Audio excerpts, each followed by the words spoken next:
This is Nova's week 1 sequence.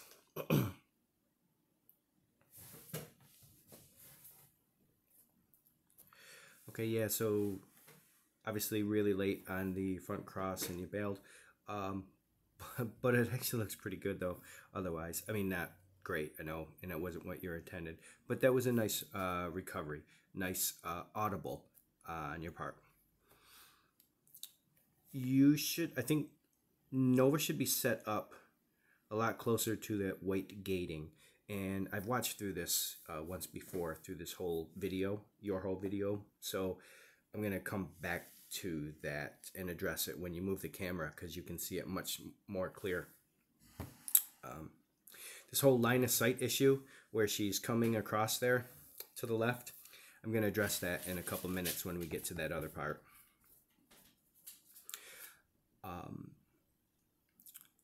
I do really like how you worked through this, troubleshooting this, and right here, isolating. That's excellent footwork on your front cross, doing it in nice 4 steps, moving downstream.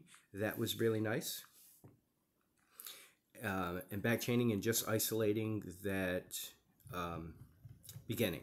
I do think that was great job on your part. Here, if you're going to do the rear cross, there's no reason for you to lead out this far. I would be starting with her back here.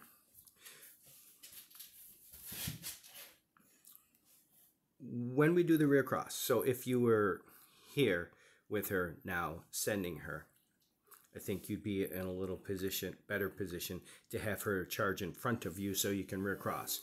The whole thing about the rear cross, remember, is the dog has to be able to go in front of us. We cannot charge our line until the dog goes in front of us. And so the problem with your rear crosses is that Nova doesn't really love to run in front of you. And we saw that in the drills when you're running in extension. And we see it here.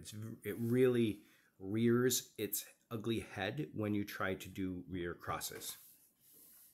So every rear cross, 3 things have to happen, and they have to happen in order.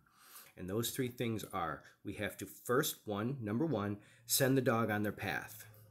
And it looks like you're kind of doing this now. She should be thinking that jump, and you're telling her to go take that jump.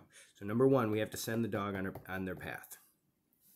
Number 2, we have to get commitment from our dog to that obstacle, to there, right? And that's where we fall apart, because Nova does not want to commit to that jump because it's in front of you. And she doesn't like running in front of you. Every single time in the drills and every single time in these sequences, she keeps turning towards you real strong. Her go on cue, or in this case, personally, I would use a rear cross verbal, which is like a swing or a switch, but it's kind of similar to a go on in that you need to go take that next jump, and I'll be crossing behind you. That's what the rear cross verbal is. But even if you don't use a rear cross verbal, then even a go is better than nothing. But so the 3 steps to the rear cross. We have to send the dog on the path. We have to get commitment from the dog to the jump. And then, and only then, can we charge our line. So you're trying to charge your line, but she never gets commitment, and she's doing this, constantly looking back at you, even as far as right here. I mean, this is as kind of a good a demo as it gets to show you. She doesn't have enough value or clear understanding to go in front of you to take that jump, because she stops right there. There is nothing that you are doing wrong right now. There's really nothing you're going to be able to do right now from a handling perspective. Your handling here is not bad at all. The reason this kind of falls apart is she doesn't have enough value for that jump, and she doesn't want to go in front of you. So the solution to this problem is everything we've been talking about, the theme for this week, I guess, getting her to take jumps and drive lines in front of you.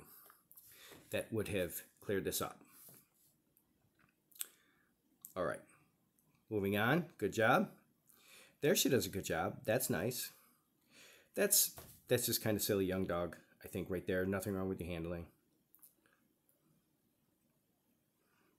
I would have paid her for the weaves though. See, once again, same exact thing. As soon as she took that jump, she started to get in front of you.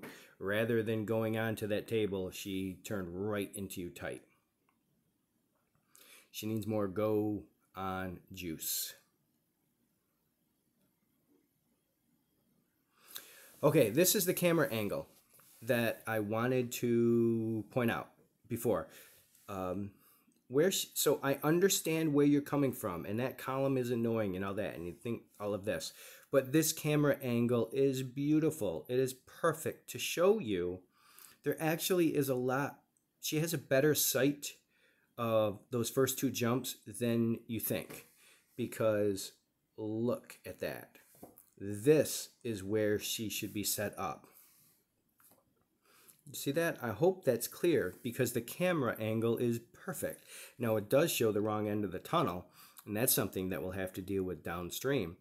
But you see how she's set up? That's where she should be set up. And if she's set up there, she has a very clear path.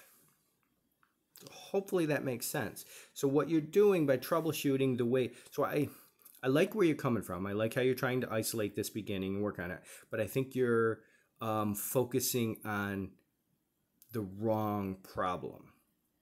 The problem isn't so much that of her sight, it's where she's set up too far here. Imagine if she was set up there. The next thing that you're doing is where your start point there. We don't want to be there. We want to be down there. I understand why you're doing it, because, so what's going on is because of the way, the problem that you think is going on is that she can't see those jumps. So then you are setting up over here to try and get her over here, and she's over here. So all of that goes away. If we set her up here, now she has a very clear line of this sight, and then you can get away from there, because you should never be over there. There's no reason for you to be over here. What you're doing when you set up over here is you're basically lying to her. Because look at her, from her point of view right now, where does she think she's going to go? She knows she's going to take this jump and come towards you, but then what? So as she's preparing to take this jump, she has every reason to believe she's going this way. And instead, what happens is she takes this jump, and then you're going to say, no, I was just kidding, we're actually going this way. And that's not what we want to do, especially to a dog like Nova, who needs more confidence going forward. All of this ties into the more consistent we can be with her handling, the more confident she can be to go in front of you at times. So she has to take the jump and redirect. But I understand why you... completely understand why you did what you did. I think this is good, just moving on here. Now this one, you get even worse. Do you see how that, it becomes even worse? See how far over she is? Okay, I don't want to beat that dead horse anymore. But hopefully it's very clear now. Part of the reason she's sticky right now is a lack of confidence, because she is not sure what you're going to ask her to do. If she knew what you were going to ask her to do, and she knew there was tritos involved, I guarantee she would not have sticky feet. She would say, hell yes. I'll do that for a trito.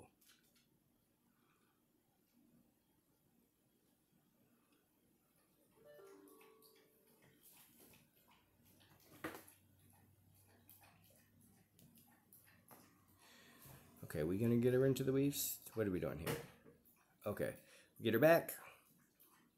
Now, once she does weave, I hope that you pay her. Are you paying her? Why didn't you? Okay, there you go. Okay, good, good. I would have probably paid her. I probably would have brought her back again, but that's okay. See, as soon as she takes the jump, boom, immediately turning towards you, especially because there's a column there. So she loses sight of you, and she's like, holy shit, bail. Where's mom? Turn. So we need her confidently to drive ahead.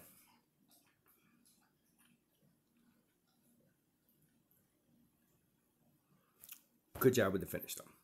Okay, so nice job. A lot of the things, I like how you're working through troubleshooting. I like that you're isolating. I like that you're generally giving really good rewards. The crux of the whole week, all the issues really all go back to one thing, and she needs more confidence driving ahead in front of you.